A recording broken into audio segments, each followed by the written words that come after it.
I have walked out on a pool deck and been like, boy. excuse me. And it didn't go over very well, so I didn't do that again. No. I'd love to have seen that. Excuse me. Welcome to Fit2B Radio. Slip on your minimal sneakers, notch your headphones into your ears, tuck your smartphone into your pocket, and take us along for a walk while we talk. Or just grab a cup of your favorite drink and get on the floor and stretch a bit while we bring you all things fitness, core, and diastases recti related.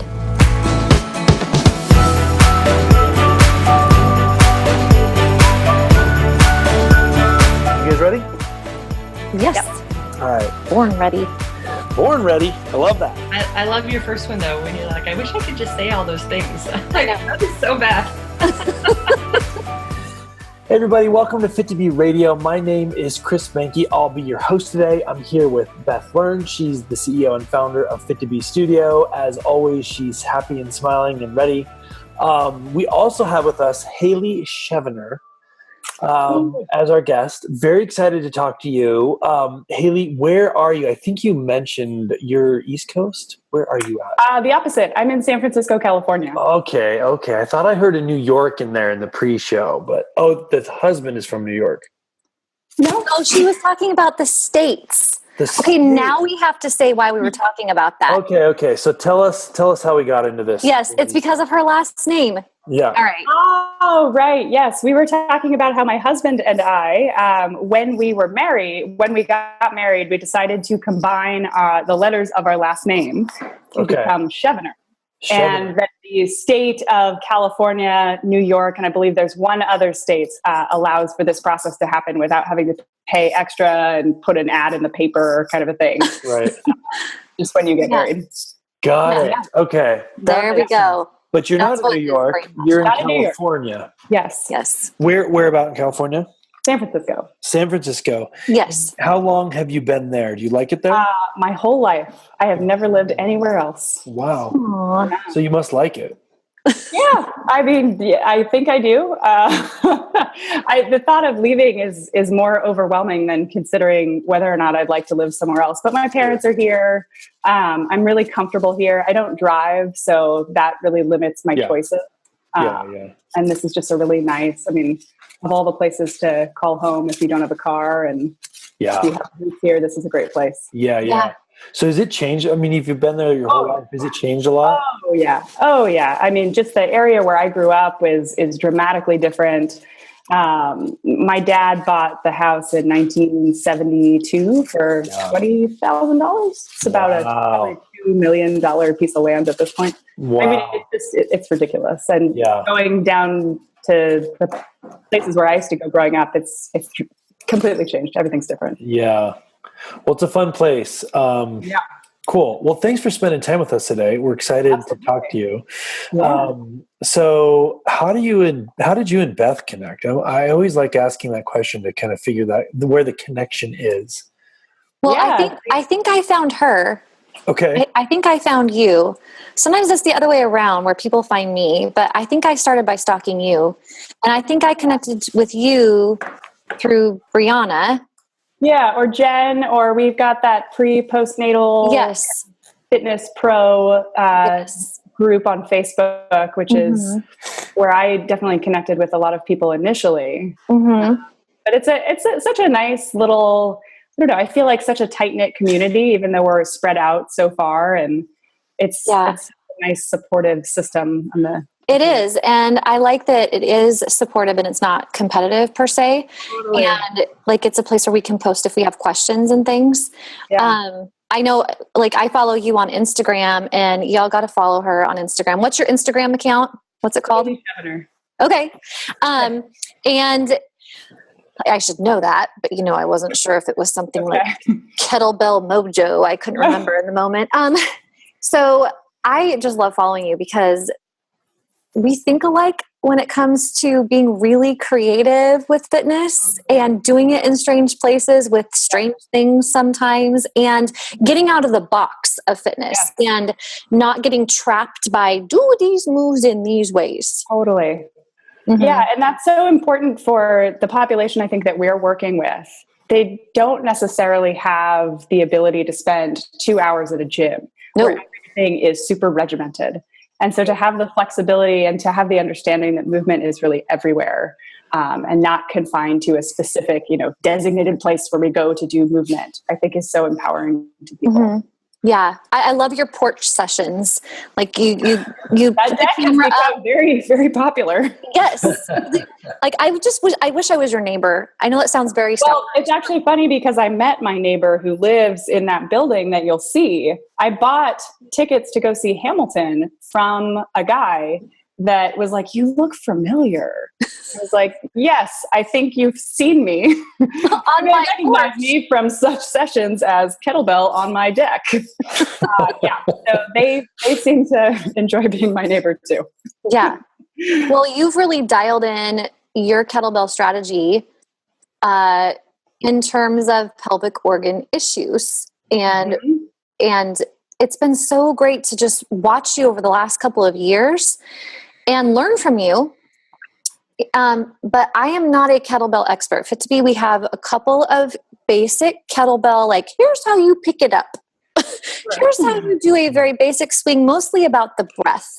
And I tell them, look, if you like this, you need to go learn from someone else because this is just the basics. Yeah. And you're coming out with a program. I am. I'm super excited about it. It's going to be a comprehensive course that walks women through not just kettlebell movements, but the why behind the movements themselves and then the strategy. So touching a lot on women's health, pelvic floor function, diastasis recti, menopause, issues that I think that we don't always consider when we're thinking about like a high intensity training, but that need to live in the same wheelhouse. That there are women going to kettlebell classes or that want to use kettlebells that are leaking or that are managing pelvic organ prolapse like myself. And we need more coaches who understand that. And we need more women who understand that they can participate to a certain extent for most people, as long as they're monitoring their strategy and they're monitoring their symptoms and they're working with professionals that can help them, like a pelvic floor PT, like a qualified kettlebell instructor who understands women's health. Right. Yeah. Right. Yeah. Preach. Yeah, hoping to blend both of those worlds together a little bit more. So I'd like to step back just a little bit and kind of get more of an overview for those that don't necessarily know all about what you do. Yeah. So like on your website, it says unconventional training using kettlebells, barbells, and one's own body weight. I really want you to expand on unconventional training. That sounds cool. Yeah. I think we have a set idea of what one can do with a barbell, for instance. Right. We can squat with it, we can deadlift it, we can press it. And we can do so much more than that because the barbell itself is just an object. The kettlebell is just an object. And so we're not confined by this system or these ideas of what that tool is good for. When we really understand just movement or what we're interested in or our creative process, I think we can get a little bit more unconventional and start playing around with, well, okay, yes, I could press the barbell and that's an excellent option, but what else could I do with it? What other purpose could it serve? And that's, for me, when movement gets really interesting and when I start to feel my own light bulbs go off. And then when I'm working with clients, when they start to see like, well, what if we did this? Well, what about that? And it just becomes this really flexible learning process instead of just reps and sets and reps and sets. Because that's when it gets boring. And that's when people start dreading their workout. Right. Totally. And like there's a purpose, there's a point to very simple training that is, 5 sets of 5 reps. And that absolutely has value. And I incorporate that into my basic strength programs for myself and for my clients. But I love getting to a place where we can see that that is the tool to be able to do all of these other options. Right. So what is an unconventional movement that you do with the barbell? Like what's you could pick it up with one hand, you could rotate with it, you could drag it around. I mean, you're really only limited by what you can come up with and your environment, which makes it really fun because every place that you're in is going to have a different setup. And I train at a couple different gyms that, one has a ton of floor space, one doesn't really have any. And so my workout becomes, well, how can I move with this barbell in this confined space in as many ways as possible? And I like taking a piece of equipment like a medicine ball or like a Viper trainer or a kettlebell or a barbell. And my entire workout becomes, well, how many different things can I do with this? And sometimes it gets really weird and sometimes it doesn't work out.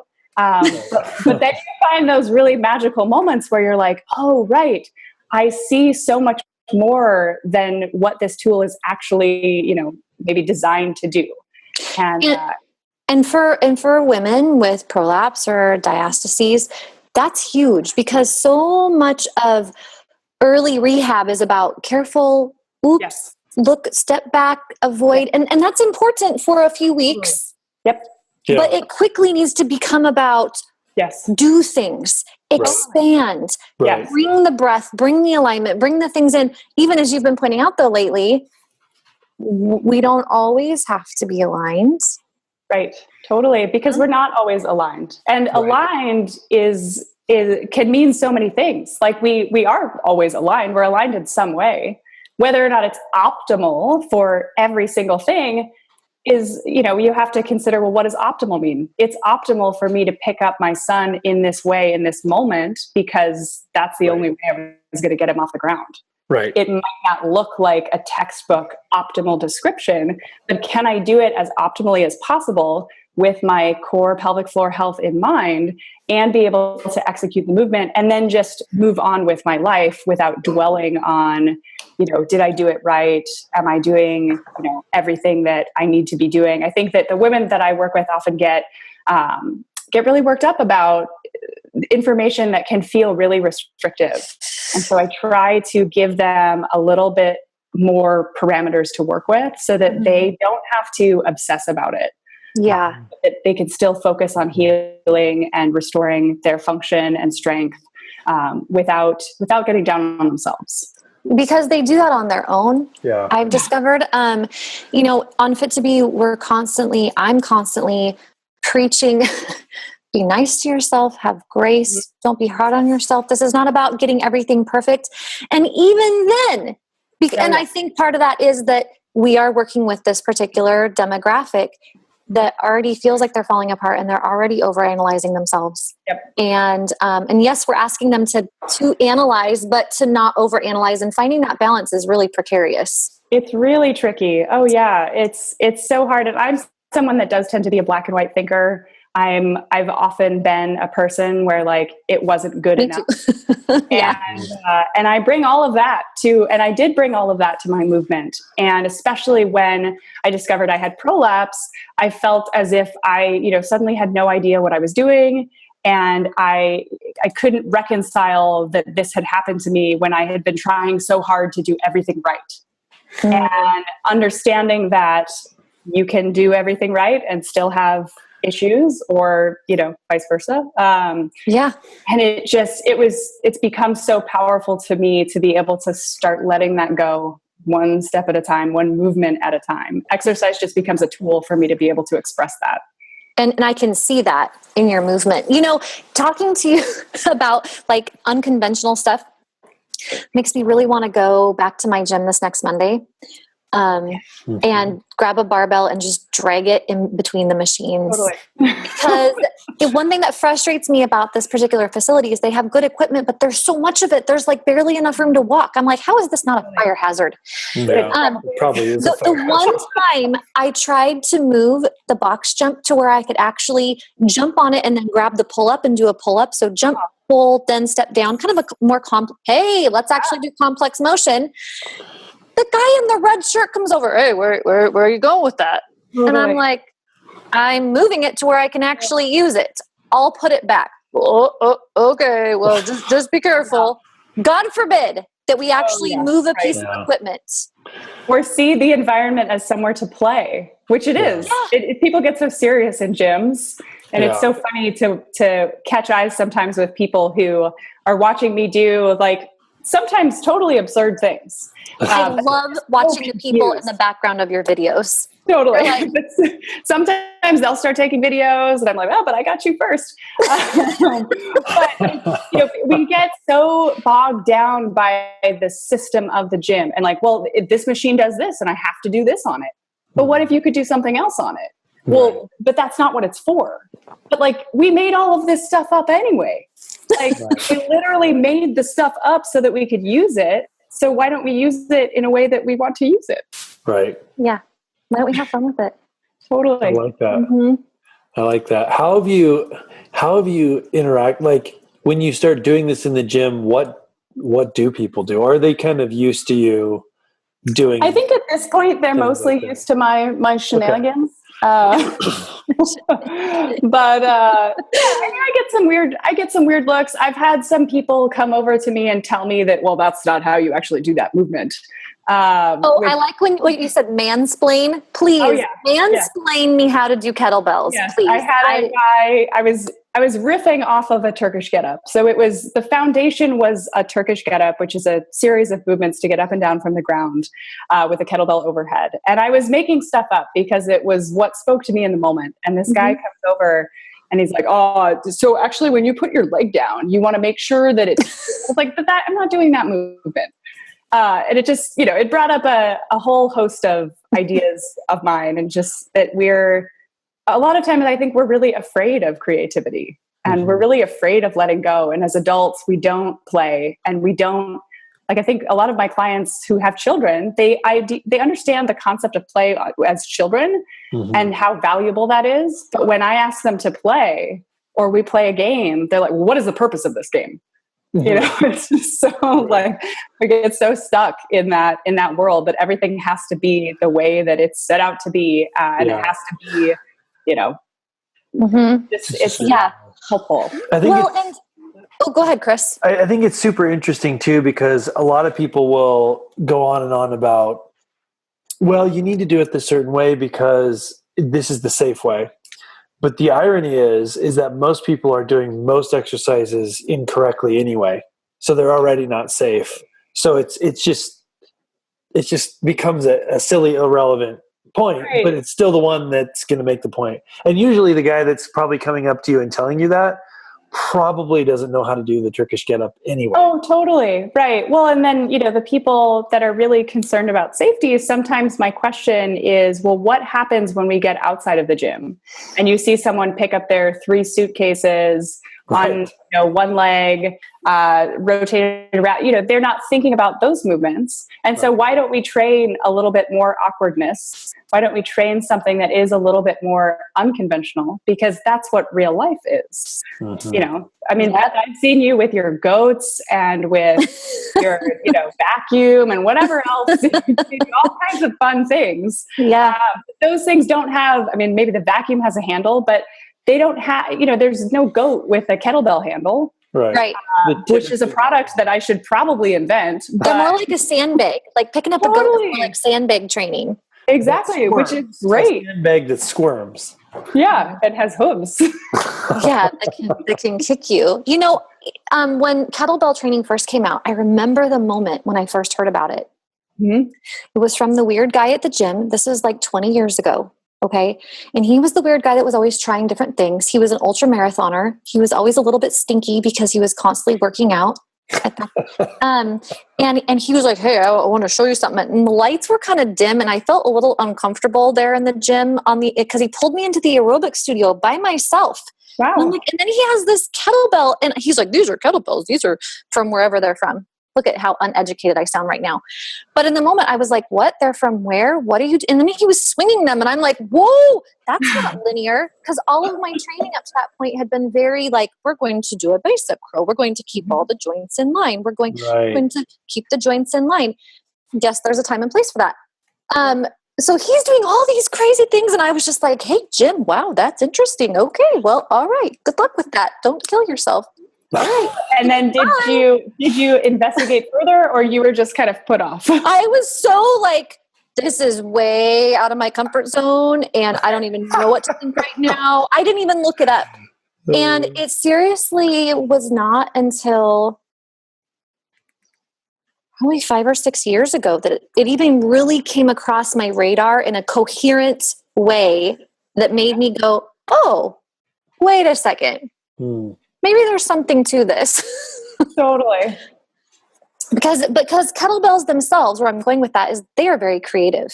Oh, absolutely. Yeah. All on their own. Yes. Yes, they lend themselves to so much movement in different planes, and working just different areas of the ground and your body. And they're super dynamic, which is why they've really resonated with me. I haven't found that kind of fluidity with just solid object ever. Yeah, So, here's the biggest kettlebell I have, 20 pounder.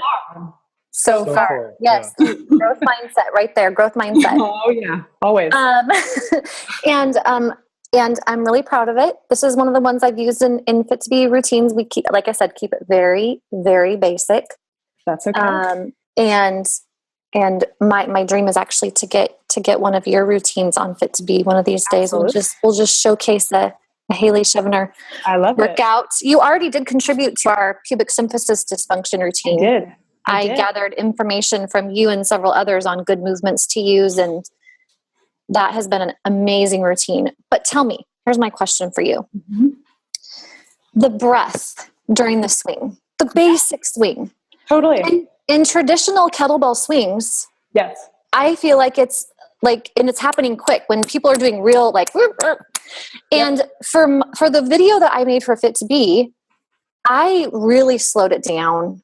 Mm-hmm. And I like to do the exhale when there's the downswing happen. Mm-hmm. It's going down, your face is down, and then you're grabbing the inhale at the top. Is that, because I don't know how you cue that. Is that similar to what you do at that stage as well? So it depends. I think that you can do anything, to be quite frank. In terms of making it work for someone, there are styles which will prioritize an exhale on the backswing and an inhale as the hips extend. Right. What I typically cue is this. From the setup, I have that blow before you go, that exhale starts into the hike.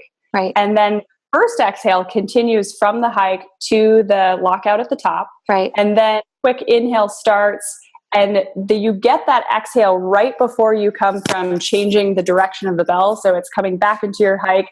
Exhale starts here to bring you back up. Generally, that's the concentric or the most challenging movement for to get. You're having to switch directions. You're being pulled back. And so for me, that's what's felt most supportive to my pelvic floor. Right. The biggest thing for me has always been that initial one, because you're taking the kettlebell from zero to moving. Mm-hmm. And so that's your biggest IAP potential increase there. Yeah, intra-abdominal pressure. Totally. So I want that exhale to help me relieve some of that inhalation generated pressure, but to give me that recoil from my pelvic floor, to give me a little bit more support when I hike it back and then to stand up. Yeah. That's generally what I coach for most people on most ballistic movements. Mm-hmm. But it gets more interesting when you get into movements like, say, a clean or snatch, where then the direction and where the load is really occurring changes just a little bit. But I always want someone to be able to nail the swing down first. That can take someone, it takes as long as it takes, but to really develop what I would consider to be like mastery of the kettlebell swing can take years. Oh yeah. I mean, I've been working on mine and just on my own, and I feel like I have to rework it whenever I take the weight up too. Yeah. Oh, for sure. I mean, it's different every day. Every day for me, I mean, I almost exclusively, no, not so much exclusively anymore, but I use kettlebells in my own training most days that I train. And even still, every day is a little bit different, which is one of the things I love about them. They really let themselves to forcing you to focus. And my perspective shifted from always focusing on, well, how hard am I working, or how many calories am I burning like years ago, to how many skills am I acquiring and how invested am I in those particular skills? And I think that's such a nice focus, especially for adults or for moms who can, it becomes kind of more like a hobby than just I have to exercise now. Right.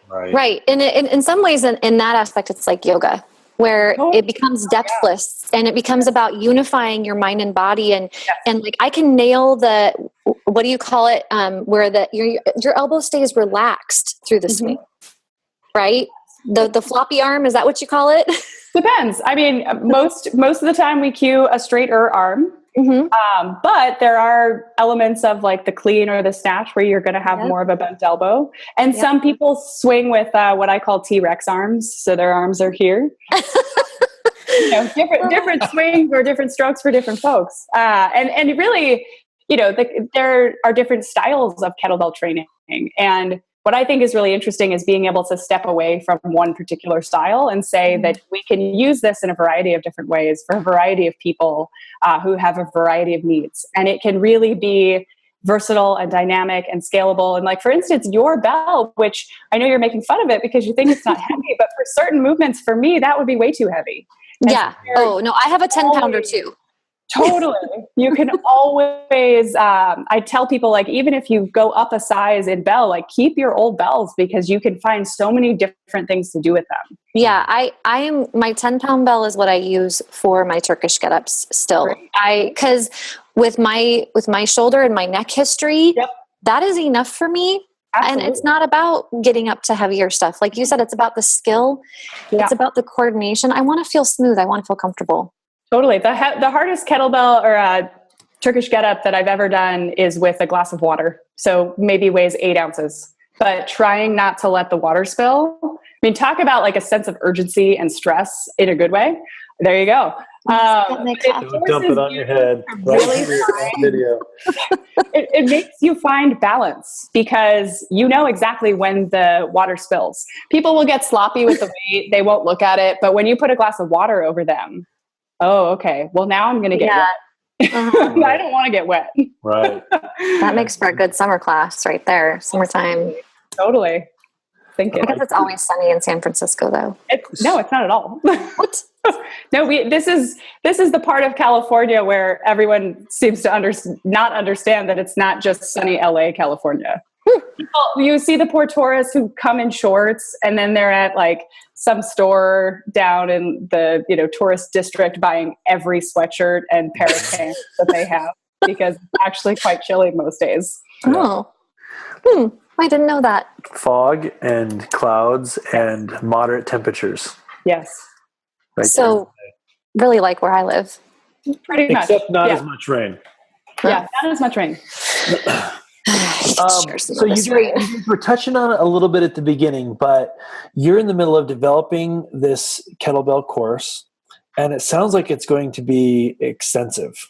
Like I'm going to take it. Extensive, not cool. Expensive. Not expensive. Good. Appropriately priced, extensive in information. Yes. Tell us about that and creating it. Yeah, so you'll walk through the course. It'll be held on a platform designated for teaching courses.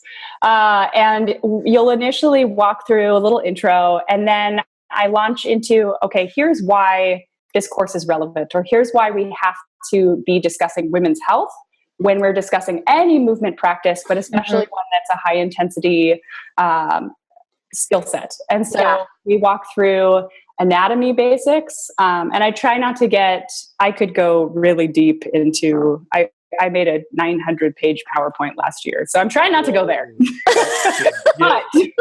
So I could do that, but I'm trying not to do that. So it's maybe an hour of, hey, here's your deep core system. Let's talk about your glottis. Let's talk about your pelvic floor. Let's talk about your diaphragm. Let's talk about these things that most people don't realize even exist. And so we lay down the foundation of what we're even discussing when we're talking about the core. And then I start to layer on, okay, well, here's the situation that could be potentially happening if you're pregnant, if you're postpartum, your body has gone through this incredibly transformative process. And these things may not have rehabilitated properly. And you might be experiencing something like leaking or pelvic organ prolapse, pain, anything like that, where I don't know how many times I say it in this course, but I should be getting some like physical therapy association should be paying me every time I mention. I feel like that too. Floor PT. Yeah. I feel like there should be like a gold star ding. Sponsored by. Yes. But I really try and like, I want to some extent, I want someone who maybe just thinks it's a kettlebell course to be lured in and have to understand the importance of women's health, and vice versa. someone who maybe is more inclined to just want to understand women's health. I want them to see the value and how friendly kettlebells can be instead of just being intimidated by them. So we start there, and then I start to dial in. He's very friendly. Yes. We start to dial in strategy, and I talk about all the different cues from different people that I've worked with and mentors, and how we could start to think about it's not just what we're doing, but how we're doing it. Right. And the importance of the practice really has to encompass how and why. And so I really wanted to allow people to have the opportunity to understand the how and the why, because for me, that makes the what so much easier. If you understand where you're coming from and why you're doing these things and how it supports these structures, it's much easier for you to make autonomous choices instead of having me just dictate the rest of your training. And so I really want people to go through these first couple modules of this course and start to have the light bulbs coming off for themselves, or coming on for themselves, where they start to piece together like, oh yeah, maybe the way that I've been doing this has been contributing in some way to the symptoms that I'm experiencing. And maybe there is a different way that I can do that. Right. From there, I start to drill through 6, 7 fundamental kettlebell movements: swing, single arm swing, squat, clean, Turkish get up, windmill, snatch. And we start to dial it, or we start to add the strategy to just a basic learning process. So for the swing, for instance, the first movement we start with is an isometric bridge. You've got to start simple and slow before we even think of getting close to complex and fast. Right. So we work through those progressions. And I always like to say, I run a prolapse group on Facebook called Pop Fitness. And there are a lot of people that are really concerned with getting back to high intensity or high skill activities. I always remind them that we can change our mindset and think, you might not be swinging a kettlebell today, but you're training for that intention and you're training with that mindset. And so it makes doing the more boring stuff so much more fulfilling when you're using that intention. And so it's a lot of coaching people through the mindset of how to look at this as practice and skill instead of just, okay, do 10 sets of 12 reps and then move on. Let's move on when you actually can do an isometric bridge and feel the things that we want to feel and be able to not have to think so much about it. So really coaching people through owning each movement and making it theirs with the strategy that works for them, instead of dictating this is what we're doing now and this, I'm not going to tell you why. So I hope that someone can go through this process and really start to appreciate not just working with kettlebells, but how we can do this for any movement that they might want to do. And then movement becomes much more available to them, because a lot of people are asking, is this safe? Is that safe? Is this safe? Right. And I want people to know that my course is safe, because ultimately you are in charge and you get to decide what is appropriate for you. Here's the blueprint for how we can start to progress. But I say it 17,000 times that you're not ready if you're still seeing symptoms, or if you haven't met the prerequisites, if you don't have the mobility yet, or if you don't have the strength or the skill. That's okay. We're just going to keep working on that. And once we get there, we'll get there. But let's just go with where we are and really honor and accept our bodies so that we can really experience all the awesome things that they can do. So I'm hoping that someone goes through this course and starts to really appreciate structuring their movement practice, whatever it is, as practice, and having that mindfulness in it instead of just, I do all sorts of movements where I'm just trying to tune out maybe. And there's so much value to that. But I think we work up to that. And first, that mindfulness is so additive, I think. And it's really successful to allow someone the freedom to eventually, sure, you want to just zone out for a little bit and go for it. Yeah, well, let's earn the ability to do that. Yeah. Yeah. You do have to earn it too. You and your husband did a workshop recently. Yes, it was so amazing. It's called Kettlebell Passing, Partner Passing. And it's basically flipping or tossing a kettlebell to your partner. And I cried in a good way, in soul relieving way. The instructor, who's this very in tune guy, Michael, he was excellent. And he picked up in 3 minutes of us just kind of swinging to ourselves initially. He picked up everything that was going on in my head. He was like, hey, it looks like you're having trouble letting go. And I was just like, oh, Yes. And my husband, he mentioned to my husband, you might need to take some initiative sometimes. And in our relationship, I'm the assertive one. And it is challenging for my husband to step up and take initiative sometimes. And he just picked up on that so quickly. But my favorite moment was when my husband and I were swinging to each other. We had progressed to that point. And I was just kind of dictating the session, as I am prone to do. And, I cannot relate to that at all. Not at all. And Michael said to me, hey, if you're going to take charge, you need to communicate what it is that you're going to do. And it was such a this is not really about kettlebells, is it? This is about a relationship moment. And he was so supportive and so kind in his delivery. And he really wanted us to be able to be with each other in that movement. Because if you've ever look up kettlebell partner passing, if you don't know what it is, but everyone sees it and is like, this is absolutely terrifying. I am terrified for my feet. I'm terrified for my hands. I'm terrified for my partner, because it is truly throwing. I mean, these were 30-pound weights at each other and hoping that we would catch them. But you become so in touch with your partner because you have to be making eye contact. You have to say, are you ready? Is this okay? Mm-hmm. And you have to adapt to whatever your partner throws at you. And it was we decided that anytime we're having an argument, we are going to go out in the backyard and pass to each other. And throw things at each other. Yes. Because it forces you to be present with your partner. Mm-hmm. Even if something's not going well, and this is something that I've taken from my training, even if it's not going well, if you're present, at least you have yourself in that moment. And it was such a lovely life lesson, which I just feel like movement is one big life lesson, big metaphor. But wow, I agree. Yeah, but that was such a fun way. And I was just so proud to have been able to work up to something that was absolutely terrifying for me. Like when we first got there, I was like, oh, I don't know if I want to do this. Anytime I put my training in the hands of someone else, I think because of the issues that I've dealt with pelvic organ prolapse specifically, I do tend to become very guarded with, I know what to do for myself, but what if I go in a situation where someone else doesn't really understand this and I get put in, something that I'm uncomfortable with? But what I've learned is that I'm always in charge. And in terms of I get to decide if it feels appropriate for me, because I've learned so much about my body through this experience that I'm able to challenge myself with things because I know that ultimately I can keep myself safe if I stay true to myself. Right. Now, is your course going to include a kettlebell passing segment? Absolutely not. I don't have enough legal fees to throw out at that kind of waiver. But if you want to see some of it, you could go to my Instagram, and Michael teaches an excellent workshop.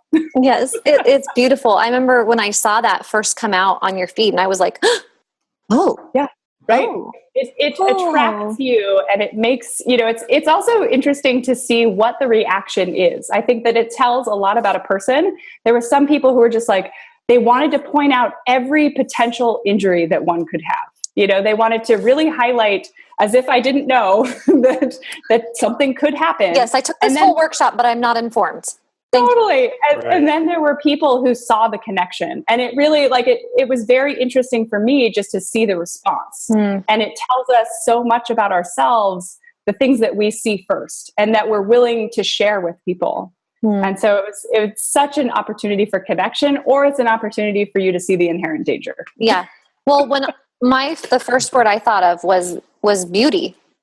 Yeah. When I saw it's really lovely to watch. I mean, you just get kind of lulled into that rhythm that you have to have. It's a dance, and dance is beautiful, even if it's a little scary sometimes. Yeah, it is. You're good at taking the scary things about working out and motherhood and being raw and transparent and honest about them in a way that doesn't offend me. There are some people who say the same things you do with similar wordings, and you're a little saucy, but it doesn't bother me. And I think it's because you're authentic about it. And the way that you splash in your accent words per se, Sure. It comes across as this is just being real. You're not doing it to get attention. You're Right. not doing it just to do it. It's where you're really at in the moment. And like your birthday post about your son when he had this party, and you're like, yeah, this is messed up. This is effed up. I'm I'm the worst mom ever right now. But I was like, oh my gosh, that's exactly how I felt at my son's second birthday. Totally. Yes. Yeah. And there's so much, for me, beauty and opportunity in our struggles. And writing is so cathartic to me. It was the first thing that I wanted to do as like a 3-year-old. I would write books about how I wanted to write books. And the biggest tool for healing that I've ever found is just being able to vocalize what it is that I'm feeling. And it makes the scary things still scary, but it allows me to connect to them and to the people that I know are going through very similar things. And we can make them less intimidating when we realize that, yes, those things are scary, but we're also very powerful, and we can use them to fuel things that do feel good. Mm-hmm. Yep. I like that. Yep. I like that a lot. As you're working with your clients and helping them kind of walk through whatever seasons of life they're in and kind of teaching them some of these new skills, what are the things that have surprised you over the years as you've kind of gotten into some of this stuff? Surprise. I will say I'm sometimes difficult to surprise.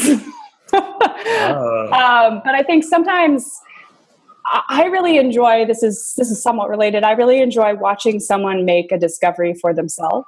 And sometimes I think that people come in and they expect, when you hear personal trainer, I think you have a very typical opinion of what that looks like. There's an image that pops into your head. Absolutely. And I don't know that my training is that image. Right. And what's fun is to see people become really receptive to that and to be willing to challenge the things that they've told themselves for years about their bodies or about their capabilities or about their interests, and to watch someone, kind of blossom into this new empowered version of, I think, who they actually are. Is really the gift of the work that I do, and it's a gift to me. And so I guess the surprise is really that people are willing to be vulnerable and willing to continue to show up even when it's hard. Because there have been so many times in my life, and I know so many other people's lives, when I just couldn't show up. Yeah. And to be able to witness someone be willing to take that transformation with another person is really special. And especially as a very classic introvert, despite my professional forced extroversion, it's especially cool to see that, because my default is to process alone. And so I force people to process with me. Right. And doing something that most people feel really awkward initially doing. Like when I'm first working with someone, I work with a lot of beginners who, don't know how to do or just haven't had the opportunity to move in a particular way. And so taking them through that process and being able to see those light bulbs kicking on is just, it is, even though I see it every day, it still surprises me that I'm so lucky to be able to do that. Yeah, that's amazing. I know. Isn't what we do great? It's so great. I mean, I obviously can't imagine doing anything else, but it's so great. It's so great I got my husband doing it. That was not his career. But we started once our son was born, and he really, that used to be the only thing we thought about, was I would try and bring him through a workout, which if you ever want to get divorced, that is a great way. Force your partner to do a workout with you that he doesn't want to do. To do something that you're really good at, that makes them feel really incapable, and then do it in a way that's not actually that nice. Yeah, just do that a couple times and see how much you learn about yourself. But he, that initially did not start well, but he started to, I realized that I needed to leave him be, and he wasn't going to work out with me, and that was going to be totally fine. But then he started to understand things about movement that he connected to. And watching him develop that interest has been also really cool. And I think helpful for him too, to have someone who's kind of been around the block a little bit more. Yeah, I don't know how we started talking about that, but yeah. Oh, no, it's all good. Cool. It's all good. Yeah, my husband has worked out with me a few times, but I can't watch him. Yeah, I mean, that's actually how I felt. But now it's so lovely to watch him. I work out sometimes at Equinox, which is where he works sometimes. And I see him working with his female clients and his male clients, and he talks about pelvic floor function. He has so frequently referred people to the pelvic floor physical therapist that I've seen. And so I do feel like I have this, I've got this little mole that I'm planting in different people. But it's so nice to see men, personal trainers who are male, who are working with female clients, and be able to say without some without fear, like, hey, let's talk about pelvic floor function, because it matters to the goal that you're trying to achieve, and it matters to the work that we're doing. And it's really been nice, I think, for the people that work with him to see a male doing that work. Well, I don't know if I've seen any recent stats on this, but I remember when I first got started, being a female personal trainer was not the norm. Oh, no. I mean, I remember very distinctly, I started almost 13 years ago now, and I was the only woman in the weight room. Yeah. Like, there were no women they were so excited to have a female on staff. Wow. But yet women make up the biggest. Some portion, just a small smidgen. You're sort of relevant, but Oh my gosh. She's being sarcastic, people. Yeah, we're pretty much like, we have mostly male personal trainers, at least as far as what I see in gyms. I just don't know about like American statistics. And then you have, but mostly female clients. And so this information, these male personal trainers need to be comfortable with it. They need to get up to speed. Yes. Oh yeah. And it needs to, pelvic floor function is not just specific to women. No. And it's not specific to women who have had children. And it needs to be something that is discussed more than a paragraph of every certification textbook I've ever owned. If that, a paragraph would be great. There's usually a one-word mention. Right. Yeah. And that's why it's so great that you're putting that information into your course, because as people look for training on these things, we can't take for granted. And I find myself kind of almost falling into this trap of thinking, well, everybody should know this. I've been doing this now for 8 years. Surely everybody knows this by now. Surely this is old news. It's not, which is, it's surprising, but it's also not surprising. And that's why I try to go to as many general fitness things as I possibly can, because you start to see where the disconnect is, or what else. The other thing that you see is you start to see connecting dots. Like, I was at the Strength Matters Summit in San Diego a week and a half ago, and there were 2 discussions on pelvic floor function, which I thought was great. It was entirely male run, which, but every presenter was male, but they were talking about pelvic floor function in the discussions that I was listening into. And I was excited about that. Good. Yeah. Good. When I was at the gym yesterday, I only go once a week. I talk about that like I go all the time. I don't. I'm just very excited about it right now because I just restarted. I've had gym memberships on and off as they've suited me. Being a home fitness person. Totally. But lately I've been craving some more iron in my diet. And so, and this place has a pool for my kids to swim. It's fantastic. They're old enough to swim on their own. It is glorious. Oh yeah. That's great. So I go and I'm on the spin bike yesterday, and I am watching a trainer training another woman. It's actually a female trainer who was in her golden years, shall we say. And the woman she was training was in her golden years as well. And you know what? I would have been very excited about that, except for the fact that she was having this lady who was at least in her early 70s lay on her back and do the ball pass between hands and feet. You know what I'm talking about? Wow. Oh, yeah. They grab the ball and they reach back and then they pass the ball and touch. And she's like, no, do this. And I am watching this woman's belly do the alien bulge. And I'm just like, not my monkey, not my circus, not my monkey, not my circus, not my, so stressful. So stressful. Yes. All I could do to not hop off the bike and run over and be like, excuse I me. am shocked that you didn't hop off the bike. It took Good for you for not doing it. You've done it before. because I have done it. Sometimes I think that there is a time and a place for that. And I think that that is a valuable service. I also feel like there are times when I have to remind myself as well that I'm not going to solve all of the world's problems, and that I might, maybe there's a piece of data that we're missing. Right. Yes.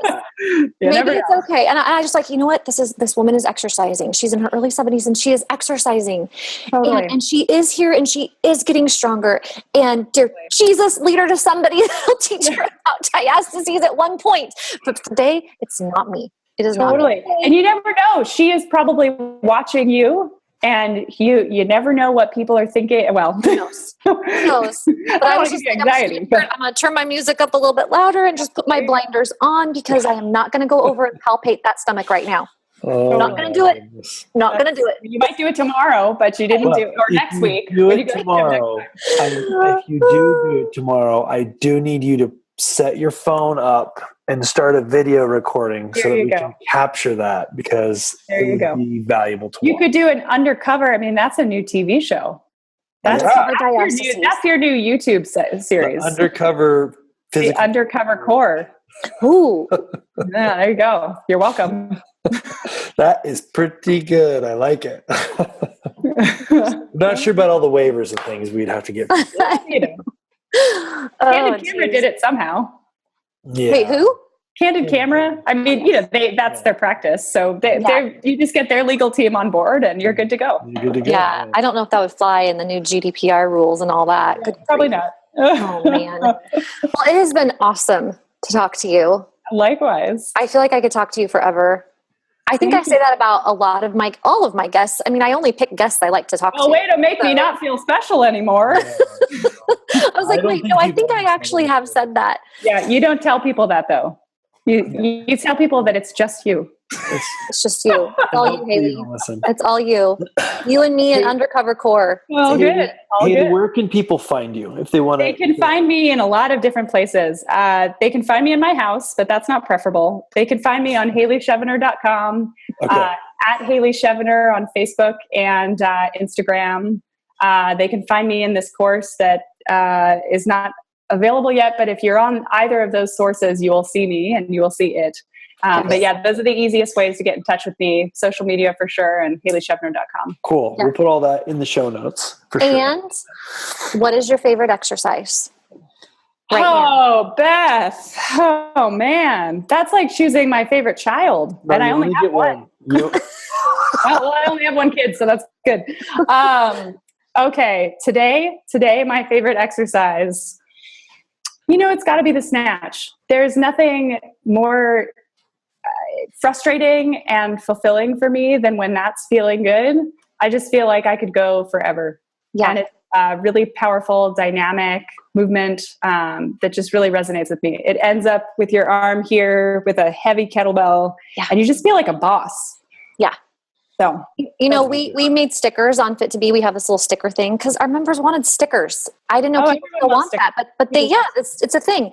And I came up with all these things to put on these stickers. Yes. And one of my ideas that Chris vetoed was strong snatch.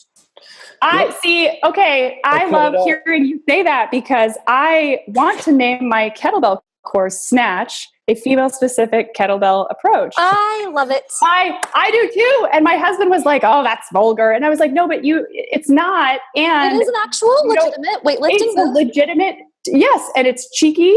And I am going to say that if you can hang with that, Beth, you just sealed the deal. So I will hang with that.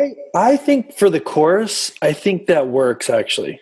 Because, thanks, Chris. All right. Well, this was a great business meeting. Yeah, because you're talking about, a specific move that you're going to probably talk about in the course and everything. Yeah, totally. When we have one or two kettlebell workouts in our entire thing, and we have a sticker that you're supposed to put on your workout that says strong snatch, I'm not sure. Well, when you have me contribute, I want that sticker. Okay.